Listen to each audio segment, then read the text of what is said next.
I'm Forrest Griffin. Brian Caraway. And Lisa Tate. What's up, guys? This is Joseph Benavidez, UFC flyweight. Hi, this is Greg Jackson, and you're listening to It's MMAzing, and that is an amazing pun. Get it? Like MMA, but amazing? MMAzing. Radio.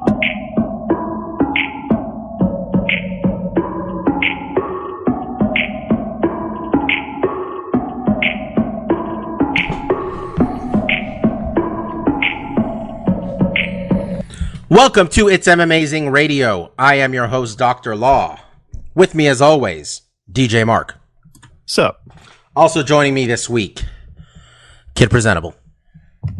Whoa, you know, this isn't a visual medium, but I accidentally turned on captions while we're doing this, and man, that's fun. Google's captions is capturing what you guys say perfectly. There is nothing lost in translation here. Well, you're talking to two people, well, all three of us really, with Android phones. I mean, I'm just saying, they've had years of material. I want to say, like, we've been doing this for 5 years. We pronunciate perfectly, and Google can track it. Very nice. All right, boys and girls, no Lavender Gooms this week. Got to take care of some family issues. But we got his picks for this weekend's 2 title fights, but really 3 title fights, because the third one, that other fight's 5 rounds too. So Mike's definitely going to sleep through the main event. UFC 263 card.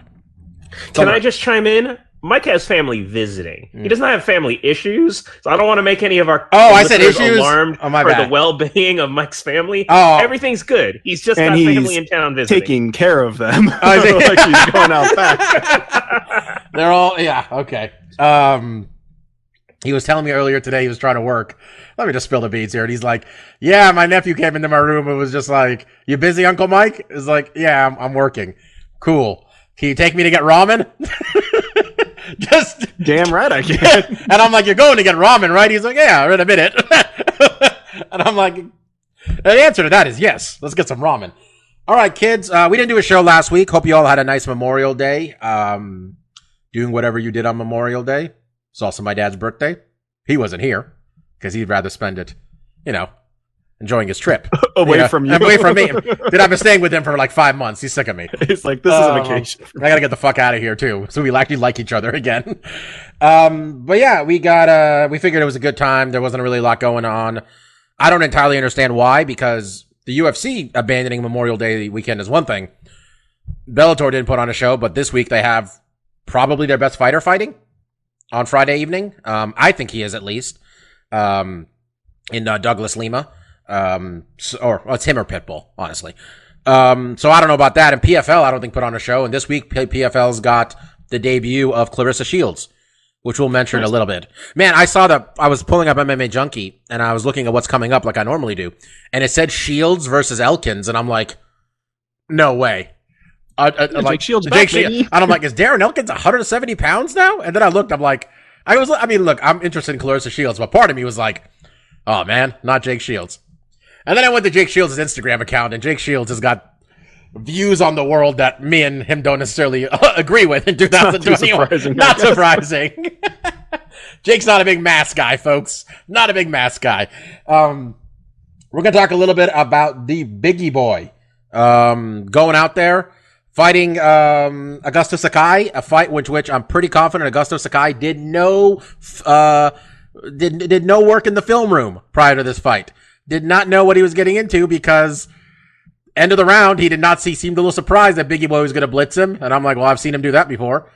And then he was also like turning his back to Bigi Boy a little bit. And I'm like, I've seen Bigi Boy knock people out that way too. So yeah, not a great performance from Augusto Sakai. We'll talk a little bit about that. Some news this week. We'll talk about Jimmy Jack Paul versus Floyd Mayweather. Couple other things that happened. Ariel Helwani leaving ESPN.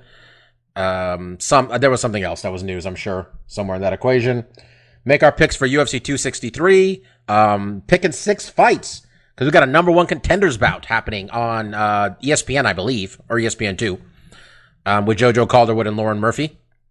We'll talk about that.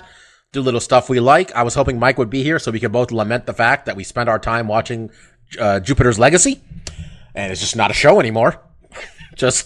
Yeah, have Mark, all I don't the know if you time heard in the about world to the watch it. cancellation, but I was like, hey, so me and Mark don't need to get on board on Yo, that train. it was We're number okay one. having just missed that. It was the number one. It said their stupid app said #1 show on Netflix for like 3 weeks. I'm like, I guess we're good. Not enough. Yo, you can't just pay Josh Duhamel chump change. Is what we learned. He's an expensive guy. His show's I expensive. think what Netflix learned is whatever they pump out gets watched because people who have Netflix will just watch whatever their thing is. There's got to be levels to it because there was some other show that I'd heard about called like Shadow and Bones, which did get picked up for a second season.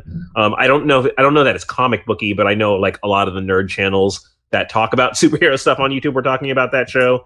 So another one I haven't checked out yet, but Bobby, maybe you'll check it out, and maybe I'll then check it out based on your review. I saw the cast of Jupiter's Legacy was like, "Oh, Hulu, pick us up," and I'm like, if I'm Hulu, I might think about it because this got a built-in audience on some level. Wouldn't be the worst idea. Now that I'm just rambling, is Loki this week? Yeah, it's Friday. It is Friday. Okay. Mm-hmm. All right. All right. Yeah, I mentioned it. Bigi Boy, Augusto Sakai. Marcus, I don't think we learned anything new. Bigi Boy hits hard. Yeah, it was kind of a lackluster first round, and kind of like thankful Bigi Boy finished it because it was a lot of Sakai circling out to Bigi Boy's left side, and that's almost like kind of what cost him the fight. Right at the 10-second clap, he circled to the right, and he was I think he was like, "Oh no, that's not right." And I think at that point, Bigi Boy was like, "Okay, I'm not just gonna take one shot. I'm gonna actually try to hit him with my right hand." And even though he did start circling to the left, he kind of clipped him like behind the head, behind the ear, and it dropped him. And it was literally like a couple seconds left, but he sealed the deal because with his follow-up ground and pound, he followed up with a left hammer fist, which hit him clean and basically left him unconscious. He followed up with a left hook, which also hit clean. It was kind of one of those things where that punch probably woke him up a little bit. But that was enough for, I think it was Herb who was calling it, was like that. Yeah, you just went unconscious and he hit you another time. This fight. First, I was kind of thinking like, man, like it was right at the end of the round. Like maybe they could have given the benefit of the doubt and let it go. But he also, those two punches cut him really bad. And he seemed pretty out of it. So that was a good call. I think we were all done. We're like, nothing's happened for about 4 minutes. Let's see what happens. It was very lackluster. So, I think Bigi Boy saved us a couple rounds. I saw someone on Twitter referred to Bigi Boy as the Wish.com version of Francis Ngannou. And I'm like, that's kind of mean. He's just black and has power. We're calling him that now. Yeah, Francis Ngannou is like, if anything, a very different fighter. He is the what's the better website where you buy shit? I'm trying to think.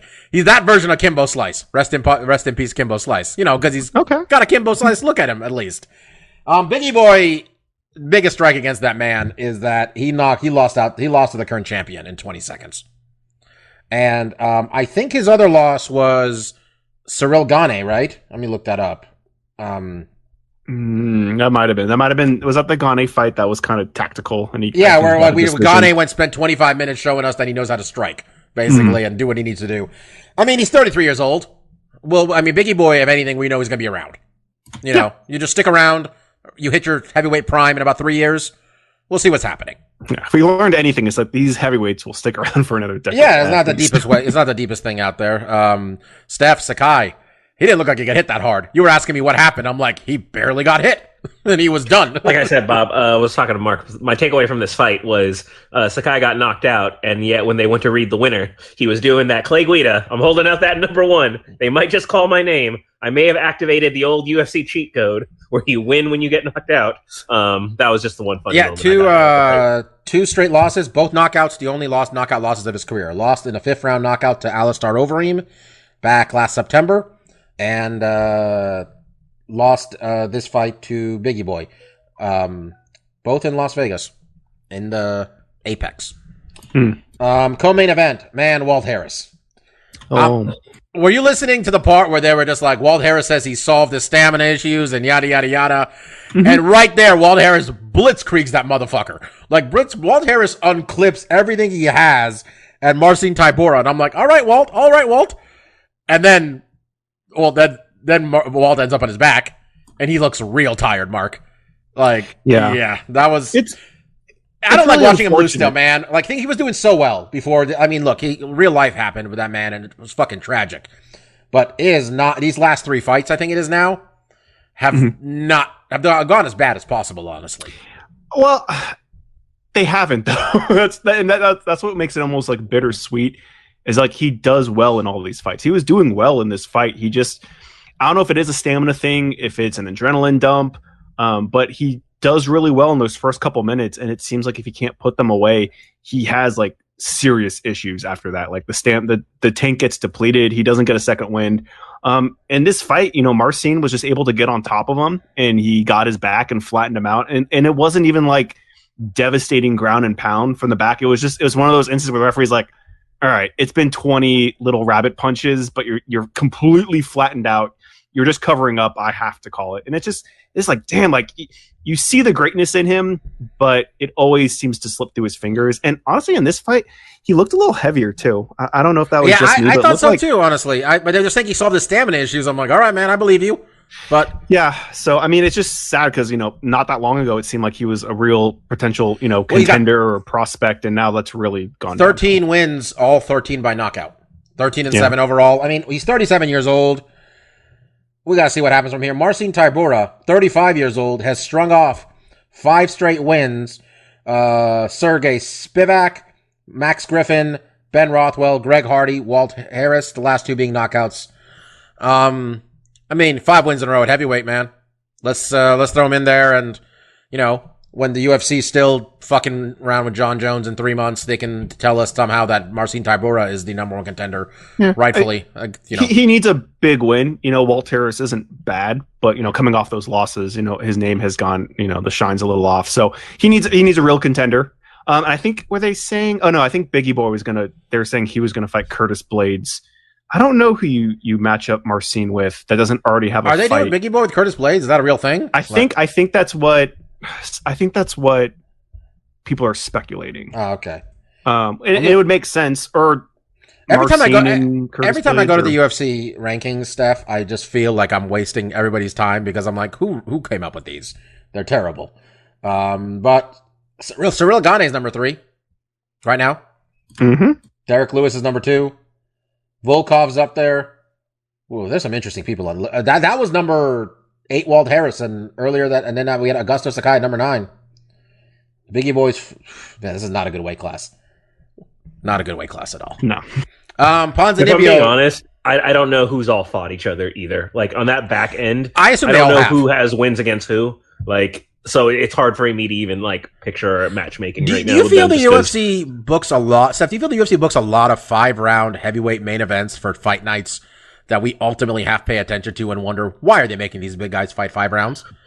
Well, that's the thing is, I kind of loosely joked, like, I got better things to do than watch this fight card on Saturday, and I didn't watch this fight card, but it's one of those things they bank on. Heavyweights guarantee action, right? There's usually finishes in heavyweights, so on a card that's low on star power, these heavyweight matches get made, That's why I'm not sure who fought, because they probably all fought on cards I've mostly skipped. Let's get Francis. Yeah. Let's get Francis versus Blagoy, Steph, because Blagoy can take anything. Look, if Blagoy Ivanov is on the card, I'm watching, right? Like, I just talked about what I won't watch. I talked about what I will watch, and that is the unkillable Blagoy Ivanov. You can beat him, Bobby, but you can't kill him. You can't. Can't be done. Marcus, they're saying that Ponzinibbio went out there against Miguel Baeza, and it was a crackerjack of a fight. Just a damn war, huh?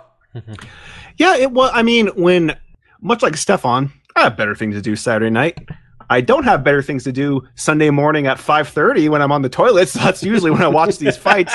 And so I had the hindsight of seeing like everyone's saying like, oh, this is like fight of the year candidate. So the bar's raised high. And we talk about it every year when we do our fight of the years. Like there's certain criteria that I look for in a fight. So I'm watching this fight and it's a good fight. Like it's a solid good fight. And I'm through like the first 2 rounds, I'm like, this is a good fight. This isn't like fight of the year worthy. Or if this is fight of the year, this is a weak ass year.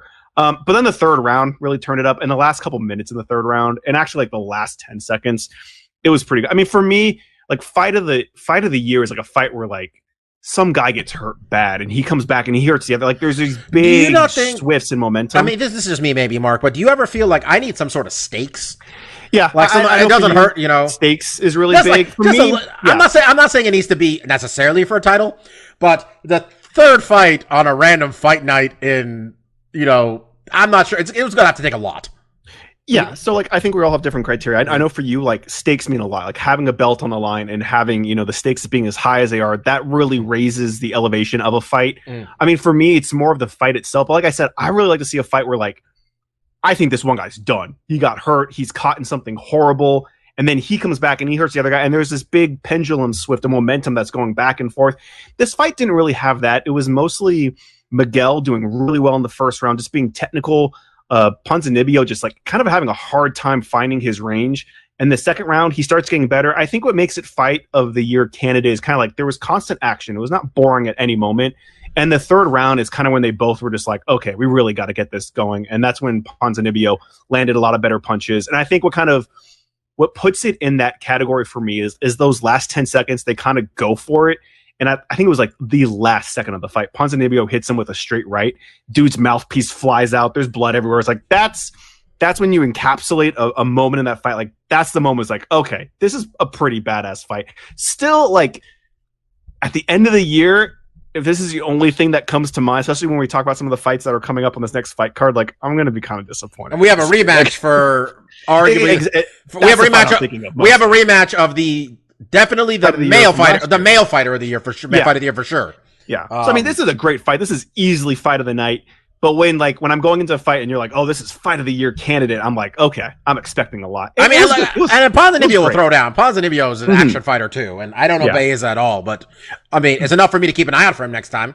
Baeza was really good. He really established himself well. He looked like a much more technical, slick fighter. He was chopping him away with low kicks. He was good on the outside. And it was when, Ponzinibbio started finding his range and finding a home for that jab. Things got a lot more interesting. So, yeah, I definitely think, like, if you're bored and you're looking for a good fight, that's not a bad one to check out because I think it's going to be in conversations at the end of the year. But at the end of the year, if we're really like, oh, that Ponzinibbio one, if that's a close contender, it's like this year. I mean, I'm trying to think what happened this year so far. I mean, that's kind of the problem too. I can't think of nothing comes to mind. Really. I mean, this isn't fight of the year. I was just thinking you said a fight that like someone's getting beat up and he comes back. Hey man, Dustin Poirier was getting his ass kicked for a round. I was trying to think of lightweight title fights. There's I would probably pick one of those over this. But I'm just gonna say, there's something like I know Connor lost, but I'm like he was winning, beating up Dustin for the entire round.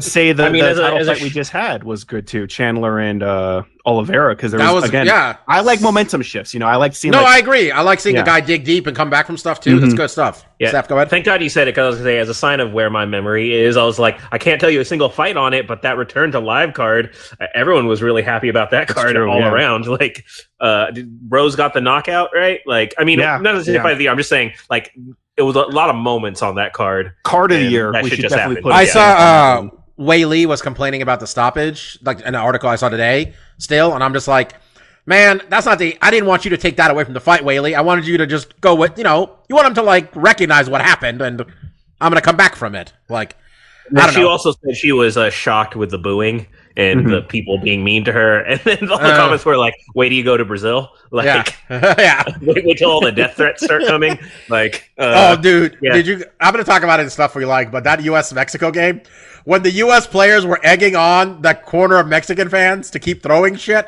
and they overthrew the U.S. players and bonked the goddamn one of the Mexican players in the head. I felt bad for the player, but it was funny. Yeah, I'm going to talk about that game a lot. Mark, just for context, at the end of the game, the outer boundary lines of the soccer field are just littered with bottles and like drinks and trash. Like there was I got a lot on that game. By the Mexican Clint Dempsey might be my new favorite sports commentator. I don't know whether you know what was happening there, but we'll talk about that later. I just want to mention, shout out to my dude, Ilar Latifi, getting a decision he did not deserve on any level. But damn, he ended that 3-fight losing streak. He was in tears because this dude knew, that branch was creaking. He was, not everybody. I mean, the Ilar Latifi fan club is just me and his mama. So I don't think the UFC is, aching to keep him around. But he's still here, man. A man who took a fight on short notice against Gegard Mousasi, like, 8 years ago, because his teammate Alexander Gustafsson got cut. And 8 years later, the bricklayer, the sledgehammer, still here. I don't know which one's his real nickname. One of them they say on the Co-Main Event podcast, and the other one's the real one.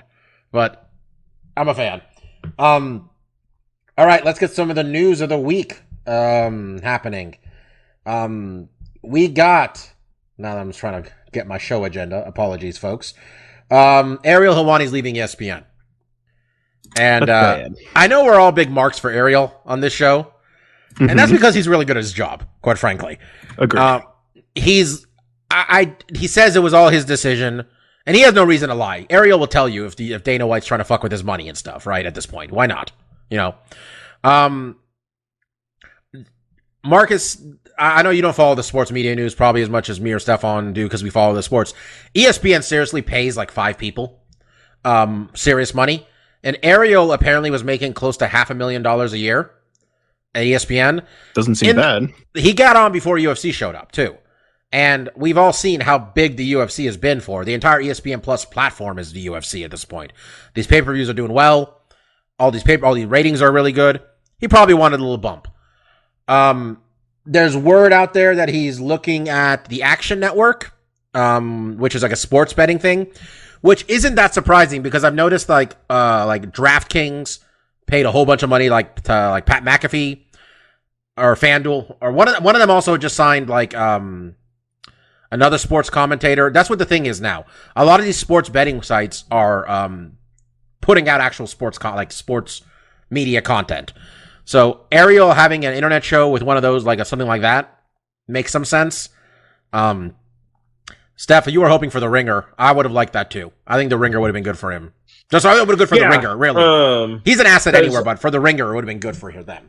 Yeah, I think, Mark, what you mentioned, it is a yes and no. And when in a group chat, you put kind of regardless where it is, it'll seem like a step down from ESPN. And in terms of name value and recognition, absolutely. But to what Bobby mentions, what he has the chance to be is it's what Bellator exists to be, right? Is a big fish in a small pond. You get to be the marquee guy for a sport. And, some people, especially betting sites, they got a lot of money. If you follow international soccer, which most people don't, but me and Bobby do loosely, you'll notice a lot of the jersey sponsors, they're random betting websites. It used to be major airlines, big phone companies, but now who has all the money is all the gambling websites. So, Ariel, he might take a step back in terms of ESPN. But like you said, Bob, I was hoping for the Ringer, which is a media collective founded by Bill Simmons after he also himself unceremoniously left ESPN with a lot of bad blood there. Because they are a growing media giant themselves. They got acquired by Spotify. So I was saying they got that. Oh, they bought the whole thing? I thought Spotify they're the new bosses. Bill keeps running his ship as ahead.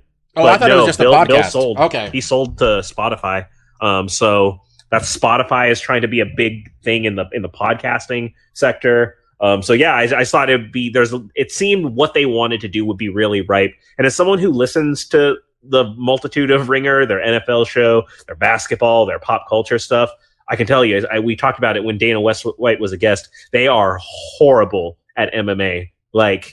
Any one of us four could go over there, and we would be the foremost expert on MMA by a mile on their staff. And it's no disrespect to them. It's just their blind spot. That's the one thing that their staff really doesn't cover. Bill Simmons also does a good job of having a lot of knowledge that's a mile wide and inch deep. Is the thing I like to say. Yeah. He knows a little bit of everything. He's one of the best generalist personalities, and he kind of took that as his thing before it became a thing. He really included those pop culture comparisons before that became kind of the norm across the board. But like to your point, it's just there's very service level knowledge. That Dana White thing, there's a lot of kiss assiness. Dana gets to make a lot of assertions unchallenged. That was kind of a tough listen. I like when Dana's on this is like me. I like when Dana goes on First Take, which is the sports shouting show, because Molly Karam is there, and Molly Karam used to host MMA Live on ESPN 10 years ago. And so she knows he's full of shit. So she'll ask a question every now and then and poke the bear. This is a loss for ESPN. There's no question about it. It's a loss for ESPN. I'm bummed because I really enjoyed his show with DC. DC and him are so good together. It's funny. One moment stuck out of my head where DC was telling Ariel that during quarantine he started watching the Beverly Hillbillies, and Ariel was laughing so hard he almost started crying. Just the image of DC in a hotel room, watching Beverly Hillbillies. I'm curious what they're gonna do, because I hope whoever they have at ESPN who If they're going to keep these shows around, which they may not, but if they do, I hope it's somebody, they don't just get some poor guy who like just knows some sports and they send him out there or something. You know what I mean? Like, give me someone who knows some MMA. I don't know who they have on the roster right now besides Wagenheim. I don't even know what he does, Mark, anymore. That was the guy with the man with the shirt on the MMA beat. The Hawaiian shirt. Oh, right. Yeah. I never liked that guy. Ever. Yeah. I think Chuck is, I don't know where everybody is anymore. I was thinking like Luke would be good, but Luke's on Showtime. Now, right? Luke's on Showtime. Oh, okay. Yeah, Luke and Ariel hate each other. Also, it's interesting. Oh, there's a real beef. They're my two favorite like commentators, and then Ben Folks. I was thinking Ariel would go to the Athletic, and I was like, man, I have to pay for the Athletic again. Not that I didn't enjoy it, but when they stopped charging me $3 a month and they wanted $10 a month, that was a whole different conversation. That's a lot. That's a lot of money for. I mean, that's Disney Plus is $8. That's what I'm saying. Like you pointing out Jupiter's Legacy. Dude, I was off topic. I was trying to read an article on our local San Jose Mercury News, and they said you've read enough Mercury News this month, and I'm like, Mercury News, you should be happy I'm here. I hate that shit. I'm trying to get information. I'm trying to better myself as a person. You're a news outlet. Don't put money in front of if you're gonna bitch about me having an ad blocker on, that's fine. But come on, like let's play ball here. It's like, please don't read the article and take. Here's how you get rid of the ad block. I was like, no. I'm just not going to your site anymore. So. What 13-year-old summarized this on Twitter for me? Huh? Let me see that article. Pretty much. I'm just getting worse information out there. Thank you. Okay. All right. Floyd Mayweather, Logan Paul. It wasn't good. It happened. Everybody got paid. Floyd said, I don't know how much we even get into this. Steph, you mean, go ahead. What do you got here? It happened. Yeah, like I was saying off air when we were doing our prep, I lament that we didn't do a show last week because we would have picked this fight. And I think I was alone on Jake last time. Someone might have joined it at a pressure. But I was on Jake all the way. Mark took Jake. Everyone's hypotheses of like, oh, he's going to lean on him for 10 rounds and win. I was like, that is a horrible strategy. That's how you think someone's going to win a fight. That was my logic. It was everyone convinced themselves the Homer Simpson strategy was going to play out in real time. That was exactly it. He's tough and he's going to lean on it. I was like, okay, I seen this dude hit people. I know he can box better than Ben Askren. But go on, Steph. I'm sorry. But my point was going to be is I was going to relish in, I'm certain, you all were going to take Mayweather, and who would have faulted you? Because you didn't see the lines, and this was a big scam, Bobby. This whole thing was a big scam because there was no money in it for Mayweather. Mayweather finishes him early. It looks like a joke. Mayweather carries him. They could do a rematch if they wanted to. He could then fight the other Paul brother if he wanted to. But, yeah, it was a big snoozer fest. It's the one thing I could say is Jake Paul is probably a better boxing prospect than Logan Paul. Logan is the bigger, older brother, and he was the more famous. But having seen both of them now, granted, the quality of competition is different, but I at least see what Jake wants to do. Logan, in his fight, I watched his KSI fight, which he lost. So Jake is the one with the winning record, and Logan is the one who technically just 0-1 since this was just an exhibition. But he tires easily, and his punches don't really have much. He clinches a lot because he fatigues easy. And so the fact that I think a lot of people think Mayweather maybe tried for one round. It looked like he was trying to get him out of there somewhere in the middle, and then he kind of realized, all right, this kid's a little tougher, I guess, than I thought. I'm just going to hang out now. Like he moved well enough that he wasn't a total schmuck, right? He acquitted himself in that he is, in fact, taking it seriously, and he is training. And you don't have to like the Paul brothers, but they are training, and their clout and their fame allows them to train with really quality trainers. They get to go to the best boxing gyms because they got a shit ton of money. He's training with Paulo Costa, man. You didn't know that? He's training with Paulo. I told you Paulo Costa's complaining about his money, hanging out with those Paul brothers. Man, yeah, I mean, that's a subject I want to transition to after this in terms of that, just so I can shit on a bunch of fighters. But yeah, it was what it was. It was just really boring. It's just because it was 5 rounds of Floyd walking in aggressively and 6'2" Logan Paul just reaching right around him and bringing him in. And it was kind of funny because the ref was really giving Logan a lot of shit. He's like, man, if there were judges, I would have been taking points away. Like, Logan, you got to stop. Like, so that became my entertainment point, was just to hear this exasperated referee like, Logan, for the love of God, stop holding. Like, You know what? I'm gonna give Logan some credit, man. That's what I would have done. If you told me I went 8 rounds with Floyd Mayweather and at the end I survived, look, he had the exact attitude I was gonna have. Like, fuck yeah, man, I did it. I survived. Yeah. I mean that was gonna be my gloating point, right? Is because my point is, I'm certain all of you would have chosen Mayweather, forgetting that the true outcome was the most likely outcome, and that is no contest decision, because we already saw it play out with Mike Tyson versus I already forgot his name again. Roy Jones Jr. Y'all must have forgot. Y'all must have forgot. Okay, y'all must have forgot, Steph. Because that was the uneventful thing. Everyone was like, "Oh, what's it going to look like? Do they still got it left?" And then it's like, "Oh, wait, there's no judges, so if none of them win by knockout, then no one's a winner. It doesn't matter." Like everyone said, like, "Yeah, Floyd clearly wins on decision, but there is no decision." Because that would have been my pick. Would have been Logan to survive, because this was all going to be a joke. No one was going to embarrass anyone. Both these guys are smarter than anyone wants to give them credit for. Everyone was going to get paid. I got a few notes here. First, Floyd made $30 million on what was on his shorts, allegedly. Just on those. My man was wearing an OnlyFans hat. He was wearing a mask just so he could have somewhere else to put an ad. That I enjoyed. Okay, he didn't need to wear a mask. Okay, it was raining up until this fight. By the way, you had to keep drying off the area around the ring. I like Mauro Ronaldo as much as one person can in terms of commentators. Moro's the best. I don't know anybody who can do everything the way he can, to be honest. It's a real skill. He used a little bit of the pro wrestling, I feel, this time too. The combination of Mauro with Diaz and Mero, though, whoever came up with that at Showtime, well done. Because they recognized what they were doing there. I enjoyed the part where they cut to Jake Paul around like round 4 or 5 where he says, Jake Paul's going, Logan's beating Floyd, and Diaz and Mero are both like, no, he's not. No, he's not. No, he's not. I did understand why the Migos had a separate performance prior to the guy. I forgot the guy. I like this song too. The guy who came out with Floyd. That guy came out and rapped with Floyd. I'm like, what were the Migos doing? They were just there. Yeah, it happened. They'll do it again. We're gonna get Jake and Tyron, right? That's next. I will say I feel a little bad for Logan, because Logan's the big brother. He's the one who started the whole shithead campaign and eventually brought his kid brother along with him. That broadcast, they called him Jake like 7 times during the fight. Jake has now overtaken Logan as the Q rating one. So, Bobby, Jake's better.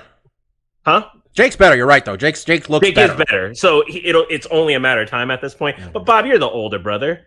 You spend your whole life trying to keep your little brother from overtaking you. That's part of the deal. My little brother. My brother's doing great. I got no issues with that one. I am 100% secure with my brother's success. Let me tell you that. It brings me great joy. Shout out to my little brother. I got a PS5 next to me thanks to him. Good kid. All right. Let's talk about the money. Cause I think Stefan wants to shit on some UFC fighters and I want to make fun of some of them too. Let me tell you the one I'm not going to shit on. I'm actually going to give Paulo Costa some credit. Because Paulo Costa specifically said, you need to pay me more money to fight in a main event. I did not back out of a fight. I never signed for the fight. I said, pay me more money for this fight. Let's give that man some credit. Stefan, go ahead and shit on Francis Ngannou, though, please. Because I want him to come after you first. I will, but I will also... I'll concede your point to Costa, but then I will poo-poo on him for crediting the Paul brothers with helping him make this realization. Well, that's me doing that. That's what me doing that. But yes, he should have known. Yeah. They all should have known that. And you saw, so Francis Ngannou was another one. I went and found, I'm not big and active on Twitter, but I went and found his original Twitter comment where he was commenting, oh, these guys are making 20 million. What are we doing wrong?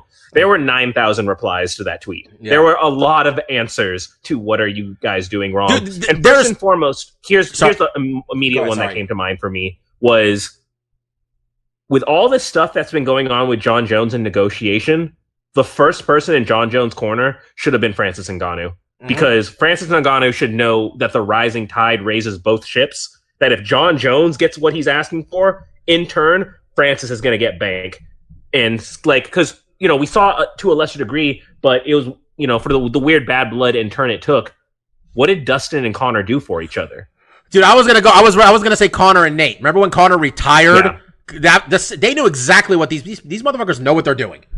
Yeah, so Conor knows that's you cannot like Conor the persona, you cannot like Conor the person, but I think largely we can uniformly agree he's been a very shrewd businessman, right? He's made all the moves to get him the most money, and and that's where I can see. So that was a second example, Bob. There's 2 times where he elevated his opponent to make sure everyone gets paid, right? But MMA fighters don't do that. Francis is like, yeah, I'll fight Derek Lewis. We'll see what happens with John Jones. It's like, that's just part one. There's a million other reasons, but like, that's why I like the whole thing that are the Paul brothers exposing the bad financial model. Like, the fuck are you talking about? We've been knowing this. We've been knowing this for a long time. I watched Leslie Smith get her ass whipped by Cyborg the other day. It was like, 2 weeks ago? And I'm like, you guys all let her die out there. You all, not that fight, but like, they let her go out there and just take one for, that's the thing. I have no sympathy for anybody anymore. And I swear to God, Francis, these are the 2 options with Francis. 1, he's real dumb. 2, I'm not going to call a man that large, scared, but say the fucking words, homie. You know the answer. Look, I don't even blame the UFC. There's no blame. I don't blame. It was 5 years ago, 4 years ago, where we were all beating the drum for like, hey man, let's get a fighters union. And like, none of them did anything. Yeah. It is what it is. We got a $4 billion sale. We got a $400 million ESPN deal, and the fighters didn't get a dime of it. In the plainest terms, is of across any big sport in the world, the UFC has the worst revenue sharing to their workers. Like, in nearly every sport, it is close to 50-50. And UFC is taking home 80% of revenue to 20% paid out to fighters. And then, like, I think, most recently, right, when Endeavor went public and we're like, oh, you're actually really healthy. Like, oh, because of the UFC. You're actually because of the UFC. So you're actually guys are making more money than we thought you were making. Like, there's even more money coming in. But, here we are, like, we're going to lay off a bunch of fighters here. We're going to lay off this. And then we're not going to give this guy a fight because he's asking for money. Like, no, the money is there. The money is there. They just you know what's interesting? I heard that they're getting close to being able to offer like actual health insurance to their fighters, not just like during camp injury insurance, like real health insurance. And I'm like, well, that's one of the things a union would argue for. So, okay, I see what they're doing. It's smart, Again, I don't even blame the UFC at this point with any of this stuff. Marcus, sorry, me and Stefan have been monopolizing all of this, but like, I don't even know what we have this. We've had this podcast going now for 9 years, which wow. But I feel we've been talking about this for 7 of the years at least. And like, no one does anything about it.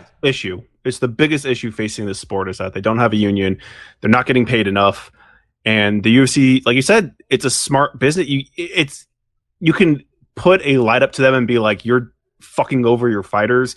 But as a business, it's like, you're doing fantastic. You're getting your product for rock bottom and you're profiting off it. Hey, you're a publicly owned company now too, man. Yeah. You got shareholders. It's really crazy. And I think it's frustrating for us as fans to be like, we know that you're worth more because we're buying your pay-per-views for $50 and then $60. We used to buy the pay-per-views. And it's just like, yeah, they're not getting treated. And I think what has really kind of put this even more in the spotlight, maybe more in the general public, is the Paul brothers, coming out and dipping their toes into combat sports, making the kind of money they are. But it's also, you look at Jake and like, who's he fighting and who's he calling out? It's MMA fighters, because they have clout, they have draw, and regular boxers don't. And it just shows you like they have more drawing power than, just about any boxer. I mean, besides Kaleo, what's his name? Why am I forgetting his name? Canelo. Sorry, I should know that. I love that guy. But like, outside of him, there's and Ryan Garcia. There's not a lot of like big name boxers out there.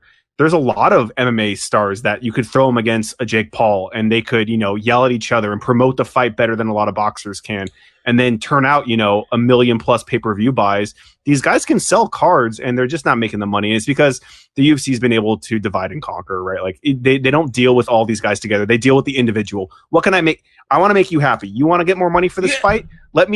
Hey, how about this contract where you get 10 fights? We sign you up for the big 10-fight contract. It's like, oh, you want more money? It's like, if they did single off bouts and they could argue like, this is a main event. for a big pay-per-view. I want fucking dollars here. And it's like, okay, we're going to pay you dollars because you're not on contract and you can go wherever you want. And, there's not enough competition for them to Well, I mean, we're saying UFC a lot. Bellator ain't paying shit either.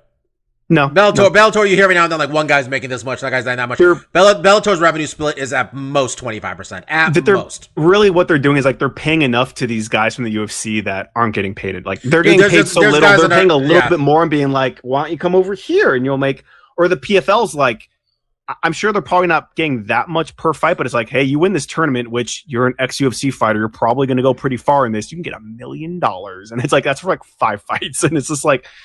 you kind of wish these guys were getting more. Was that 6-figure tough contract? That's for like 7 fights. Oh my god, yeah. And that's how they get them. Dude, I love that they never said what the number was. They would just say 6 figures. It's 100. It's exactly 100. After taxes, it's 50. Great, guys. It's like, again, we say a lot of stuff about the UFC, but like in this regard, I'm just like, well, what do you expect, man?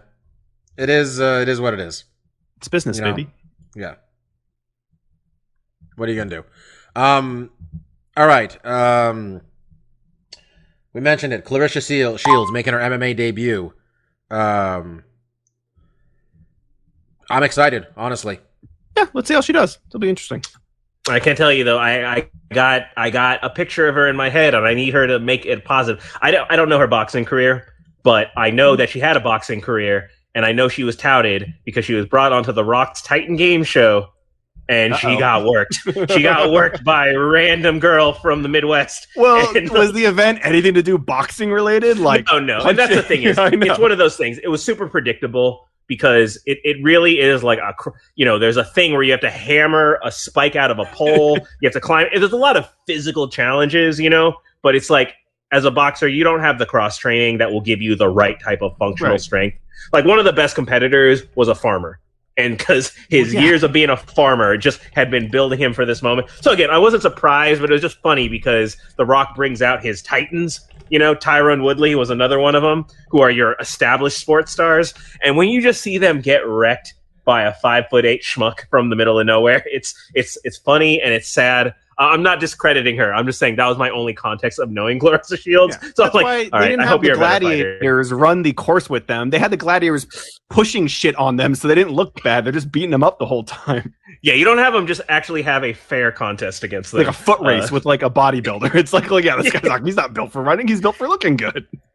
But anytime it's the same with Holly Holm, right? Is anyone who has a big background, particularly in striking, it's like. With MMA too, there's not a traditional feeder system, right? We don't generally know where prospects come from. It's why people pay attention to the NCAA wrestling championships at all, is the hopefulness that maybe one of these guys wants to try MMA. But most recently, the biggest one, Gable Steveson, he wants to do pro wrestling and not MMA. So, for women's MMA in particular, to get a potential star is always a big deal. Double gold medals for Miss Shields. 2012 and 2016. I'm interested. So we'll see. Yeah. I mean, I really like the PFL's presentation. I think we mentioned this before on the show. I like that they're doing something different.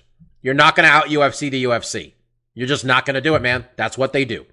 So yeah, it's like when Bellator stopped doing the tournaments as frequently. Yeah. That's when they kind of became an afterthought. We used to include Bellator picks as much as we did we didn't just ignore Bellator as often as we seemingly do now. Because, once they became the poorer imitation of, you can't really be anything but the poor, lesser version of. There's the amount of glare coming out of Stefan's window right now makes it look like he's just being like Jesus is about to come down right now and bless this man. It's impressive. What's that director? I'm in a J.J. Abrams film, right? We got that lens flare, baby. That lens flare. Those fucking Star Trek movies, bro. So much lens flare. So much. Oh, I see Luke Rockhold's training with Michael Bisping. I like that. Okay. People putting things aside. I don't know why Luke wants to fight, man. Luke's like the face of he's literally like the face of some Ralph Lauren campaign. You don't want to get hit in the face anymore, Luke. You already broke your jaw. What are we doing? Bobby, he thinks he's got the perfect game to beat Izzy, just like Chris Weidman, They're these ex-champions that know they got the right stuff. You folks, you hear that? We're like, I don't know how many episodes into this thing, 400 some odd episodes. transitional material. That's the experience you get there from Stefan. Israel Adesanya this weekend defending that championship against Marvin Vettori. I don't know if anybody saw the interview. Did you see it, Marcus? The interview they had on this. I heard about it. I did not see it though. It was very angry. There was a lot of. It was very angry, and Michael Bisping goes in the middle of it, and I'm like, oh, okay, the UFC did this exactly right. Vettori was sitting there wearing Dolce & Gabbana. Mm-hmm. Yeah, my takeaway was Vettori's shirt. I didn't know what he said because all I saw was that shirt. Well, Vettori apparently, I like this, by the way. There's one Italian in the UFC, and Dolce & Gabbana's like, we're sponsoring that motherfucker. He got a sponsorship. Good for him. Immediately when Vettori said, I think I won the first fight, I'm like, okay, delusional. Because I know you're trying to sell a fight, man, but we all have eyes. You won the third round of that fight. On every scorecard. You lost the first two and won the third round. I just want to say, Izzy better not fuck around here, man. I don't think he will. Let's just get into the picks now. Betting odds for this one. Steph, do you have it up? Yeah, we have Izzy as the favorite in this rematch at minus 245 to Marvin Vettori's plus 205. Yeah, I got Izzy. I don't think it's going to be that difficult either, to be honest. I think Marvin's a good fighter, but I think inside of 3 rounds, he's out. He's out of there. So that's my pick. I think Mike has also got Izzy. Marcus, who do you got? Yeah, I'm going with Izzy too, but I do think Marvin could, present a lot of problems because I think one thing that Izzy had done a really good job of building around him was this aura, right? And Marvin never bought into it. He wasn't scared of him the first time he fought him. He just didn't have the skill set to beat him then. But he was always, you can tell when they were striking, like he was not afraid to strike with Izzy. And he's a southpaw. His left straight was a problem for Izzy. And it could be a problem this time. I think Izzy's dynamic enough on the feet. I think he's going to have good enough takedown defense that he should be able to get enough rounds, and he should probably win a decision, if not stop. I think he either stops him early or it's going to be an ugly fight. And I could see Marvin taking over the last 2 rounds because I don't think Izzy has the best gas tank. And I say that because I watch these countdown shows and they talk about how hard they're training. And he talks about like, oh, I'm working on my lungs and I'm going underwater and hold my breath. And the fucker's always the first one up. I see him. He's popping up first. Everyone's still under the water. I'm like, all right, there's a this man did take round 5 off Gastelum. That was all standing, though, in fairness. There wasn't a lot of wrestling in that one. Yeah. That was 5 hard rounds in that one, though. And like Bobby, like we talked about, that was the fight, Marvin versus Izzy, the first one was like, where I really got to look at Marvin. And that's where he stuck in me. Is like, this guy's good. Like, he's good. He took that last round off Izzy. And, in time, maybe he can become more. I think he's had a good run. And I think the one thing he does have is a lot of confidence. He thought he won that. You ask him, and I agree with you, Bobby. He lost that fight. He lost the first 2 rounds. He definitely won the third, but in his head, he won that fight. And I think he's been carrying this whole time. It's like, I beat that guy, and he's very angry. Again. Yeah, he's so angry. He's very determined, and I like that. I think he has a good mindset. And again, with Izzy, it's like, I don't think he's going to be lacking confidence, but he did just come off his first loss. But he doesn't seem too wilted by that. So I am going with Izzy, but I'm not going to be surprised if Marvin gives him a fucking tough fight and he drags this into deep waters and it looks ugly and Izzy gets a win, but it's not like we're all like, oh yeah, this is the unbeatable guy that's, unmarked. I think, or Izzy smokes him in the first round. I think he can. See, I'm going with this man's getting a second look at a guy logic, which we haven't seen before, but you don't know. That's the thing. Maybe some guys get a rematch and all of a sudden, they unlock some new things. Stefan, who you got? Yeah, I pretty much agree with all the sentiments of Mark here. I'll say I think this could be a split decision where I think we see a dramatic shift late where and there starts to be a questionable round or here or there. It's close, right? Where maybe Izzy's going to stop, but the takedowns, I think in his last fight, we all said Vettori didn't really deserve necessarily a title shot, or it was questionable if he deserved, because what did he do? He just wrestled the shit out of a guy. But maybe that was a sign of things to come. Maybe he's like, I can wrestle the shit out of some guys, and maybe we see that be a weakness because, but I'm going with Izzy because it's not really fun to not pick against Izzy. He's a really fun fighter. He's very likable. I want to be rooting for him. And, this will just be a way for me to insert a humble brag in here. But, I was correct in picking my dude Jan to beat him in that big super fight. But I didn't like doing it because I like rooting for Izzy. You know, I like the anime guy. I also watched that special where he gave up from the water quick, and that was hilarious. And it made it more endearing. It's like he's a champion, but he gives up easy. Man, not everyone's like a great swimmer. I mean, I don't remember the last time I watched a countdown show, and I don't think I should. Damn. You guys always have. You guys always have they've been solid lately. Izzy's got good content, but I'll take Izzy here. But it really won't surprise me to see us get like a split decision after this. You know, and then of course, then we're in that ugly territory of there deserves to be a trilogy, but it's 2-0. And you know, if it's a split, it's gonna be ugly. Like I said, it's gonna be like it's gonna be exactly like you said, Steph. Like Marvin won those last 2 rounds because he got him down, but like he didn't do much. But Izzy wasn't doing much, and it was just kind of boring. But it was compelling because it was. We'll know when we see who the referee is on it too. Bob, who was it in that last card I did watch with you where I was like, what's his name? Really respects Top Control because nothing's happening and he is not threatening standing. Was it Beltran? It might have been Joey Beltran. Really respects Top Control. Mike Beltran. Or Mike Beltran, sorry. Joey Beltran's the other dude. But, the boxing guy. But, yeah, so I do think it'll be close. Like, I agree. None of us will be surprised if Vettori with that ugly ass shirt be carrying a belt around on Sunday. The ugly ass shirt's probably like $1,000. Clean sweep for Izzy. Co-main event. I'll be honest, I'm most excited for Nate Diaz to come back, just because I like Nate Diaz. But in terms of what's going to happen in the fight itself, Marcus, this is why we're here, right? Mm-hmm. Like, Davison Figueiredo and Brandon Moreno put on a fight last year. We're going into it. None of us gave much of a shit. But I remember watching it live, and Stefan, you were watching that one live and we were both like messaging back and forth, like, yo, these dudes are throwing down. I think we're only watching because you're both like, we played Among Us earlier in the evening, and we both kind of transitioned into watching this thing. And like, I think this was also like, Figueiredo got a point deduction because he kept kicking Moreno in the dick, if I'm not mistaken. A lot of nut shots. And then Figueiredo also apparently had a really bad weight cut, allegedly, was a factor in this. But it was so good. Moreno's chin is made of titanium, is what we learned, honestly, in that fight. And Figueiredo's style apparently still goes in the 5th round of just blitzing people. Betting odds for this one, Stefan? Similar to the last fight, we have Davison coming in at -235 to +195, Brandon Moreno. I got Figueiredo, but let me tell you what I want. I want Moreno to win a close split decision, and we have to do this again in 6 months. That's what I want to do. I don't care what else is happening at flyweight. I don't know what else is happening at flyweight. They don't put any of the fights on TV or pay-per-view. So if we can do this again in 6 months, I'm cool with it too. Figueiredo wanted to get paid for this fight. I bet he didn't. But I got Figueiredo. Mark, what do you got?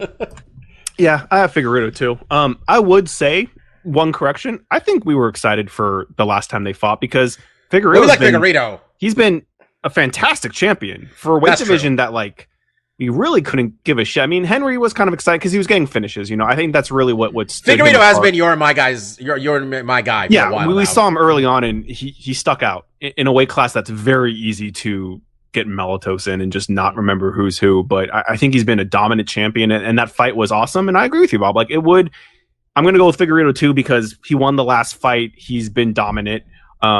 Brandon has showed a lot. He showed a lot in that last fight. In the countdown show, I liked him more because he talked about how he got a new house and he has an office room that he can put all his Funko Pops and Legos in. And I was like, I know this guy was a huge geek, but that's a good plus there. That's Moreno? Yeah, Moreno. He looks like he's 12 years old. I buy all of this. He's in this room with all these Legos and so many fucking Funko Pops. And he's like, in Tijuana, I never had space to put all my fun hobbies, but here I don't know where he is. And he might be in Vegas or something. He's like, I have an office I can put all my toys in. And I was like, I get that. I'm in an office right now with full of toys. But I still got Figueiredo. And I agree with you. I think win, lose, or draw, they'll probably do a third fight just unless this one's like a real stinker or he gets done early. If it's anywhere where it was the first fight, they'll probably do a trilogy regardless of who wins. But I got Figueiredo. You think they would go 3 in a row even if Viggy won the first 2? Like you said, who else is in the division? No, I'm looking at the division. I know Askarov's a good fighter. That's number 2. Number 3 is Alexander Pandoja, which if you remember, that's the fight where you and I got on board with Figueiredo. where he fought him like 2 years ago. Right, that was the guy. Because the name's familiar, but I cannot No, pick him out of the lineup. Well, I remember because I was like in my apartment building's gym on a treadmill, and like I had on the prelims, and I was like texting you guys. I'm like, hey, I realize we don't watch the first fight of the night normally, but go back and watch this guy. These guys threw down. Yeah, I'm looking at his name: Alex Perez, Joseph Benavidez. I mean, it's a whole new generation of flyweights. What the so fuck we don't is know. Joseph Benavidez still in the? He's 5. He's 5. There's 5 guys in division, so he's got to. No, honestly, I know these names, and you can tell like it's a whole group of new guys. That's what I appreciate. I remember in one of their last round of cuts, they cut the Brazilian dude who was always on the cusp of the title shot. What's his name? Formiga, right? Yeah, there it is. He had to go. Sad face he Formiga. always is like hovering that 2 or 3 spot, but they never give him the title shot. No, they kept getting a number one contender fight, so we just point out like, all right, he's losing this one. Yeah, yes. He's losing this one. But then he would always come back and absolutely jujitsu the fuck out of the next guy. He win like the next 2. Usually, like he gets him in an anaconda choke. He locks him down in like 15 seconds in the fight. It was just really like night and day, hot cold with that dude when it came to fights. Seth, who do you got? But yeah, you want my pick? Let's finally make it interesting, boys. Yeah, let's do it. I'm gonna take Brandon Moreno. Woo-hoo, baby like assassin. What's his name? Baby assassin. Right? I just like. He's got a very childlike face, so he's assassin very baby. That's what it is. In the cheeks. It's the assassin baby. You know, that's a good shirt right there. You know, the assassin baby. He just needs a sweet icon. Shouts to Cub Swanson. You know, for a fighter who just developed his own icon one day. His little teddy bear hat thing that he's got, like that's a good icon. You should talk to his guy when you come up with the assassin baby icon. That said, what I like about him is it's the thing Mark always gave Tony Ferguson credit for. And I really saw that in his fight with Figueiredo is the kid has sheer determination. He was a big ass underdog in that fight because we didn't really know who he was going into it. We knew him as a young upstart kid, but he was a big underdog, and then he proved he was live. At no point, you know, you said Davison, he didn't really go away. Whoa, wait 1 second. I just realized Mark and I have been operating under false pretenses. Figueiredo didn't win. That was a draw. Oh, it was a draw. It was a draw. He kicked him in the nuts enough that it became a draw. Remember? That was the thing. Oh, that was what happened. We might do a third one automatically, Mark. You're right. We're going to run this shit back, folks. See y'all in December. It was just a no contest? It was draw. Majority draw. Man, I totally don't remember that. When you're going to say about the fight, I was like, I remember it being that's great. my favorite I don't outcome remember, like, yeah, because Stefan kept testing me the word draw, somewhere in the middle of the 5th round. Like, he was calling it. Yeah, my sense of time is all gone. But that said, in terms of why I'm picking Moreno is that said, if you don't remove that point, Figueiredo probably wins. Because that's the thing is as close as it was, it wasn't a robbery. It wasn't. Basically, I'm saying Moreno has work to do, but I think he's a guy who learned a lot about himself in that first one, and I think he'll come back better for it, you know? And so, I'm just kind of banking on that. And the one thing I'll say about Figueiredo is it's not that it was bad, but some power went away. The kill shots, it's not that he gassed to the point where he had no output, but you could tell he's not going to knock him out anymore from this point. Like, and, you know, in terms of those comments that fighters say is Figueiredo saying, I'm preparing for a short fight. I think I'm going to knock him out early. And I'm like, yeah, but your power went away late. Maybe you shouldn't prepare for that short fight because that's exactly how the first one went.